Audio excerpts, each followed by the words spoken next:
હરણી road સ્થિત JM Pandya hall ખાતે ઔદિત્ય ટોળક બ્રાહ્મણ વિદ્યાર્થી મંડળ દ્વારા 23મો જીવનસાથી પસંદગી સંમેલન યોજવામાં આવ્યું હતું।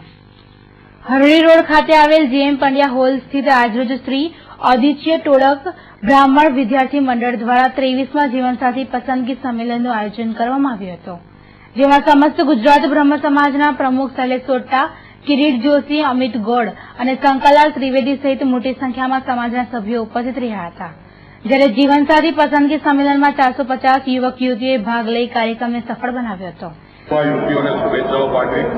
આની પાછળ સમાજનું સંગઠન, બ્રહ્મ સમાજનું ગૌરવ, બ્રહ્મ સમાજ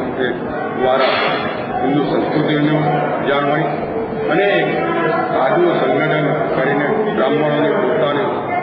જે ભૂતકાળની પરંપરાઓ હતી, જે ભૂતકાળનું ગૌરવ, ભૂતકાળનું અસ્તિત્વ હતું, એને ફરી પ્રાપ્ત કરવાનો એક ભગીરથ પ્રયત્ન બ્રહ્મ સમાજ દ્વારા આ રીતે ચાલી રહ્યો છે। કાગળ આવે છે ત્યાં ચોપડીથી અમને લગભગ નહીં તો 50% લોકોના બી અંદર એકબીજાના પરિચય મેળવવા લગ્નમાં પરિણામ આવે છે અને એના લીધે જ આ લોકો આની અંદર મોટી સંખ્યામાં ભાગ લે છે અને છસો મહિના વગરના લઈએ કે જેથી કરીને એના થાય બીજા નવા આવે એવા પ્રાસંગિક રૂપે આ બધાને મદદરૂપ થાય એ માટે કાર્યક્રમ આપવા છે।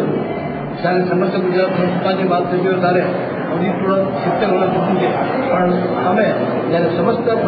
ગુજરાતના હેઠળ જ્યારે કરવામાં આવે તો બધા વાળા મૂકી એક બ્રહ્મ સમાજ એક અવાજ સાથે જે પત્રોચ્ચાર અમે કરીએ છીએ કે ભાઈ ગુરુ હોય, સંબોધન હોય, અવધીત હોય, શાસ્ત્ર હોય, કોઈ બી બ્રાહ્મણ હોય એમના જે સમાજની અંદર એવી રીતે પ્રસંગો બનતા રહે, પણ જ્યારે હાકલ પડે અને એમ લાગે કે એક અવાજ એક સમાજ જ્યારે ભેગા થવાનો હોય અને બ્રહ્મ સમાજની કોઈ વાત થતી હોય, બ્રહ્મ સમાજની ન્યાયની વાત થતી હોય, અન્યાયની વાત થતી હોય અને બ્રહ્મ સમાજને ક્યારે કોઈ વાચા લેવાનો કોઈ અમારા